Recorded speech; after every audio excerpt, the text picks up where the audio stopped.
देखिए, धर्म की राजनीति का कभी फायदा मिलेगा भी नहीं। जितना बीजेपी आगे भी करे तब भी नहीं मिलेगा, क्योंकि आप देख लो, एक तरफ धर्म की राजनीति, एक तरफ विकास की राजनीति। अगर हिजाब नहीं पहन सकते, टोपी नहीं पहन सकते, तो हमको टीका भी नहीं लगाना चाहिए। फिर टीका पे भी बैन होना चाहिए, क्रॉस पर भी बैन होना चाहिए, पगड़ी पर भी बैन होना चाहिए। हमारे कानून में तो लिखा है, जो 2 साल 11 महीने 18 दिन में इतना बड़ा कानून बना था, उसमें ये भी लिखा है कि सब अपने धर्म की मान्यता रख सकते हैं, अपनी मान्यता और धर्म का पालन कर सकते हैं। बजरंग बली हो रहा है बहुत ज़्यादा। मैं सारे धर्म को मान्यताएं रखती हूँ, सबकी सबकी अपनी अपनी आस्था है, और ना मैं किसी की आस्था को ठेस पहुंचाना चाहती हूँ। लेकिन मैं बता दूं कि हर बजरंग बली नहीं होता है। जितना बहुत चल रहा है ना, बजरंग दल होगा, बजरंग दली और बजरंग बली में अंतर हर है। बजरंग दली और बजरंग बली में अंतर है। अच्छा। तो देखिए, कर्नाटक में कांग्रेस पूर्ण बहुमत से सरकार बनाती हुई दिखाई दे रही है और अभी हम एआईसीसी पर हैं। कांग्रेस का कार्यालय है दिल्ली में और यहाँ पर तमाम कांग्रेस के कार्यकर्ता मौजूद हैं, जश्न मना रहे हैं। मेरे साथ संदीपनी हैं, छोटी बच्ची हैं, और ये किस तरह से एक पोस्टर लेकर आई हैं, जश्न में डूबी हुई हैं। क्या मतलब है इस पोस्टर का? देखिए, मैंने पोस्टर पर लिखा है, राम जी ने सुनी पुकार, झूठे जुमले हुए लाचार, नो नाटक इन कर्नाटक। अभी देखिए, राम जी गुस्सा हो गए पूरे। जब शुरुआत में जब बढ़ाई हो रही थी, बढ़ने लगे थे, तब राम जी की बहुत चर्चा होने लगी थी, जय श्री राम।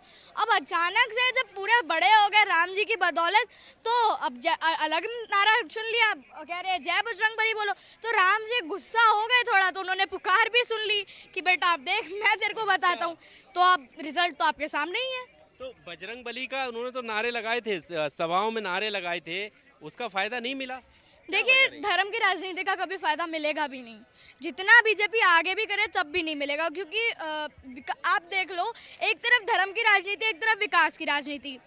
विकास की राजनीति में आपने देख लिया, 136 के शायद और भी आ गए हैं, अभी तो रिजल्ट भी शायद नहीं आया है। और धर्म की राजनीति मेरे को तो लगता है वो 60 से पार भी नहीं जाएगी, इतना है। जिस तरह से गृह मंत्री कह रहे थे कि अगर कर्नाटक में नहीं जीते दंगे होंगे, दूसरी तरफ उन्होंने रिजर्वेशन की बात की कि ख़त्म कर दिया, तो मुसलमानों को लेकर भी कई स्टेटमेंट बारी बारी से आते रहे हैं।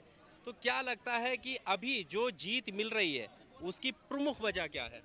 देखिए, विकास के मुद्दे प्रमुख वजह हैं। और दूसरी बात, धर्म की बात जैसे आ गई, आप खुद ही कहीं ना कहीं से भी धर्म की बात आई जाती है। धर्म की बात कांग्रेस ने नहीं की, बीजेपी ने की, लेकिन लोग बीजेपी से धर्म की बात पे खफा होकर कांग्रेस की तरफ है, तो ये भी एक बड़ा प्लस पॉइंट हो रहा है। और तीसरी बात, अपनी भारत जोड़ो यात्रा, उसका 90% तो मुझे लगता है वहीं से आया है, क्योंकि ज़्यादा टाइम अपना हुआ भी साउथ में ही था। ज़्यादा देर तक भारत जोड़ो यात्रा चल रही थी, तो वहीं तक चल रही थी, तो उसका भी 90% लग ही रहा है। पर अभी एक सवाल बहुत ज़रूरी कर्नाटक के लिए इसलिए भी है क्योंकि आप भी इस देश की एक बेटी हैं, आगे होकर बड़ी होंगी, यूनिवर्सिटी में जाएंगी, अभी स्कूलिंग कर रही होंगी। हाँ, यूनिवर्सिटी में वहाँ पर हिजाब को लेकर काफ़ी बवाल मचा और ये हिजाब भी एक मुद्दा था चुनाव में, और हिजाब को लेकर ही शायद कांग्रेस ने कहा कि हम जो है बजरंग दल पर बैन लगाएंगे। क्या लगता है? देखिए, मैं पहले जो बात बता दूं, जैसे बजरंग बली हो रहा है बहुत ज़्यादा। मैं सारे धर्म को मान्यताएं रखती हूँ, सबकी सबकी अपनी अपनी आस्था है, और ना मैं किसी की आस्था को ठेस पहुंचाना चाहती हूँ। लेकिन मैं बता दूं कि हर बजरंग बली नहीं होता है।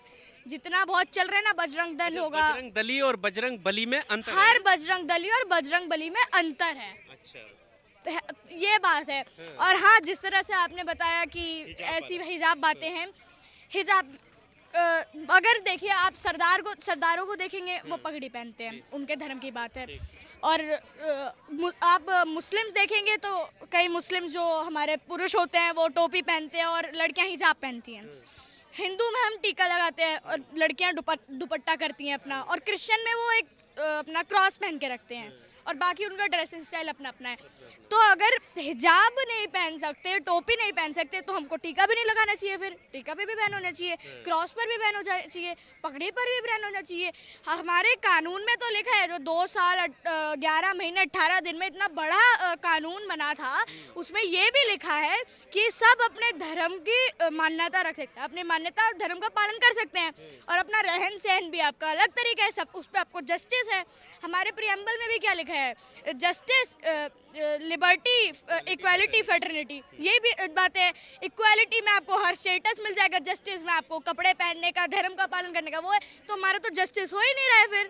फिर तो आप कह सकते हैं इसे तो ये तो एक काला वो हो जाए ना, काला शासन आ जाता है, तो वही हो रहा है, तो रावण राज्य चल रहा है फिर। ये मानती हैं आपकी कहीं ना कहीं ये मुद्दे भी बीजेपी को लेकर डूबे हैं, हिजाब जी के, बिल्कुल, इस तरीके हाँ, के? धर्म की राजनीति करने पर बहुत ज्यादा वोट कटे हैं। अच्छा, अब क्या लगता है, क्योंकि ये तो हो गया और 2024 बेहद करीब है, क्या मान लिया जाए कि 24 की डगर खुल चुकी है कांग्रेस के लिए?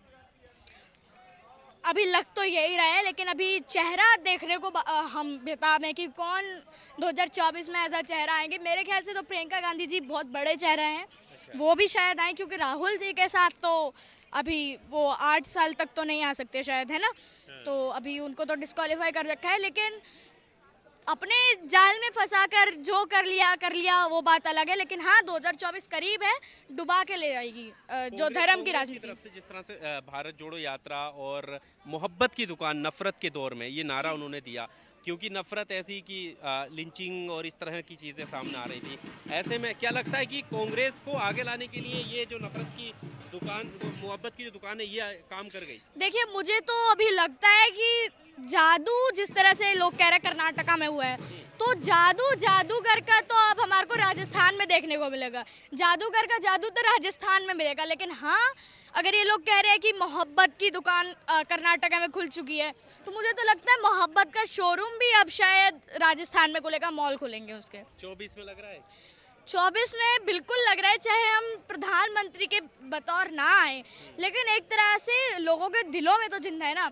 ये लोग कितना भी डिस्क्वालीफाई कर दे, लोगों के दिलों से कैसे निकालोगे? अच्छा, लास्ट सवाल आपका जी। इस जीत को लेकर आप राहुल गांधी को क्या संदेश देना चाहते हैं? मैं राहुल जी को संदेश देना चाहूँगी कि हाँ, आप आगे बढ़ें और देश आपका इंतज़ार कर रहा है। ये आपको डिस्क्वालीफाई कर सकते हैं, बहुत कुछ है, लेकिन हम लोगों के दिलों से नहीं निकाल सकते हैं। आप आगे बढ़ें, आप नए युग की आवाज़ हैं। चलिए, बहुत शुक्रिया हमारे साथ बात करने के लिए। संदीपनी थी ये, और इन्होंने भविष्यवाणी भी की थी कि कांग्रेस की कितनी सीटें जो है कर्नाटक में आने वाली हैं। बहरहाल अभी फिलहाल स्थिति ये है कि कांग्रेस पूर्ण बहुमत से सरकार बनाती हुई रुझानों में दिखाई दे रही है। एग्जैक्ट नतीजे जैसे ही आएंगे आपको अपडेट कर दिया जाएगा। अब तक की जो खबर के अनुसार जो जानकारी है वो यही है कि पूर्ण बहुमत से जो है कांग्रेस सरकार बनाती हुई दिखाई दे रही है, और बीजेपी ने अपनी हार स्वीकार कर्नाटका में कर ली है। फिलहाल ये नज़ारा आप यहाँ पर देख सकते हैं। ये एआईसीसी का जो है यहाँ पर दफ्तर है, और आप देख सकते हैं यहाँ पर तमाम कांग्रेस के कार्यकर्ता झंडा और बैनर के साथ यहाँ पर आए हुए हैं और जश्न मना रहे हैं, और ये इस जीत को 2024 की कड़ी के रूप में देखा जा रहा है। इस वीडियो में सिर्फ इतना ही। आपको क्या कुछ कहना है, वीडियो के अंत में जाकर कमेंट बॉक्स आपके लिए खुला है, अपनी राय ज़रूर दीजिएगा। शुक्रिया। Subscribe now and press the bell icon. Never miss an update.